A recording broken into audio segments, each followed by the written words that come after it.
वैसे हर देश की अपनी एक कहानी होती है। एक कहानी जो वो दुनिया को बताता है अपने ऑफिशियल कम्युनिकेशन के जरिए, और दूसरी कहानी जो वो अपनी शानदार उपलब्धियों से घड़ता है।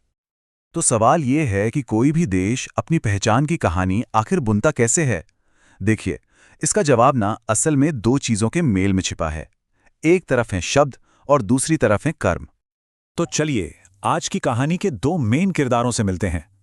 एक तरफ है हमारा कहानीकार, यानी पत्र सूचना कार्यालय, जिसे हम सब पीआईबी के नाम से जानते हैं। इसका काम है सरकार का ऑफिशियल मैसेज तैयार करना। और दूसरी तरफ है हमारा कहानी निर्माता, आईएसआरओ, जिसकी बड़ी बड़ी उपलब्धियां अपने आप में एक कहानी बन जाती हैं। तो शुरुआत करते हैं हमारे ऑफिशियल स्टोरी टेलर, पत्र सूचना कार्यालय से। जरा देखते हैं कि इतिहास में और आज के दौर में इसका रोल क्या रहा है। पीआईबी का सफर 1919 में ब्रिटिश सरकार के अंडर एक छोटे से सेल के तौर पर शुरू हुआ था। फिर 1946 में इसे पत्र सूचना कार्यालय का नाम मिला, और आज एक सदी से भी ज्यादा के बाद ये एक मॉडर्न इंफॉर्मेशन एजेंसी बन चुका है। पीआईबी को सरकार की नोडल एजेंसी भी कहा जाता है। अब इसका मतलब क्या है? सीधा सा मतलब है कि ये सरकार और मीडिया के बीच एक पुल का काम करती है, और किसी भी लोकतंत्र में ये एक बहुत ही जरूरी भूमिका है। तो पीआईबी रोज करता क्या है? ये सिंपल प्रेस रिलीज जारी करने से लेकर मीडिया के लिए बड़े बड़े प्रेस टूर आयोजित करने तक सब कुछ करता है। इससे मीडिया को राष्ट्रीय प्रोजेक्ट्स को करीब से देखने का मौका मिलता है, और साथ ही सरकार तक लोगों की बात भी पहुंचती है। चलिए अब रुख करते हैं हमारे कहानी निर्माता यानी इसरो की तरफ। इसरो के जो आने वाले प्रोजेक्ट्स हैं वो इतने जबरदस्त हैं कि पूरी दुनिया की नजरें उन पर टिकी हुई हैं। सबसे पहले बात करते हैं भारतीय अंतरिक्ष स्टेशन की। जी हां, बिल्कुल सही सुना। भारत अपना खुद का स्पेस स्टेशन बनाने की तैयारी में है, जो हमारी टेक्नोलॉजिकल सेल्फ रिलायंस का एक बहुत बड़ा सिंबल होगा। और ये भारत को उन चुनिंदा देशों के क्लब में शामिल कर देगा जिनके पास अपना स्पेस स्टेशन है। और इसका प्लान भी बिल्कुल तैयार है। पहला मॉड्यूल 2028 तक लॉन्च करने का टारगेट है, और 2035 तक 5 मॉड्यूल वाला पूरा स्टेशन तैयार हो जाएगा, जो स्पेस में भारत की एक परमानेंट मौजूदगी पक्की कर देगा। इसके बाद है मिशन शुक्रयान।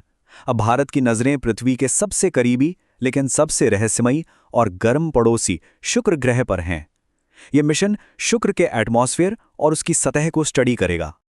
475 degree Celsius. सोचिए, ये शुक्र की सतह का औसत तापमान है।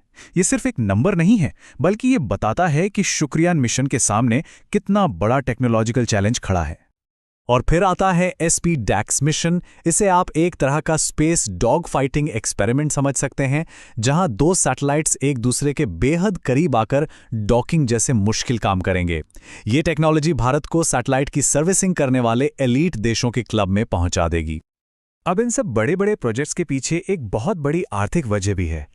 आज भारत की स्पेस इकोनॉमी $8.4 बिलियन की है, और अनुमान है कि 2033 तक ये बढ़कर $44 बिलियन हो जाएगी। मतलब करीब करीब 5 गुना की ग्रोथ। लेकिन जैसा कि महान कहानियों में होता है, सफलता का रास्ता कभी भी सीधा नहीं होता। कहानी में एक मोड़ आता है जहां बड़ी बड़ी महत्वाकांक्षाओं का सामना मुश्किलों से होता है। तो सबसे अहम सवाल यह है कि जब प्लान के मुताबिक चीजें नहीं होती हैं, जब कहानी थोड़ी लड़खड़ा जाती है, तब क्या होता है? जब कहानीकार और कहानी निर्माता दोनों को ही चुनौतियों का सामना करना पड़ता है। हाल के कुछ सालों में इसरो को कुछ असफलताओं का भी सामना करना पड़ा है। जैसे एक जरूरी निगरानी सैटेलाइट के लॉन्च में दिक्कत आई।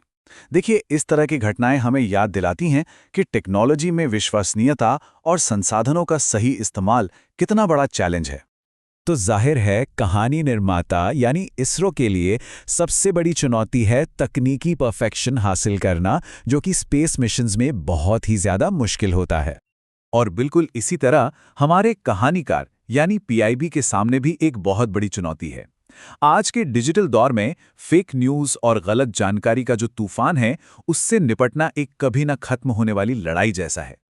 और इसी लड़ाई से निपटने के लिए पीआईबी ने 2019 में अपनी फैक्ट चेक यूनिट शुरू की। इस यूनिट का काम है सरकार से जुड़ी गलत या भ्रामक जानकारी को पकड़ना और जनता के सामने सच लाना।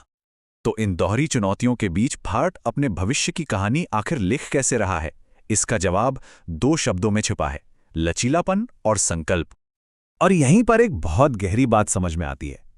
किसी भी देश की कहानी की असली ताकत इस बात में नहीं होती कि वो कभी फेल ही ना हो, बल्कि इस बात में होती है कि वो चुनौतियों का सामना कैसे करता है, चाहे वो इसरो की तकनीकी बाधाएं हों या पीआईबी की सूचना की लड़ाई।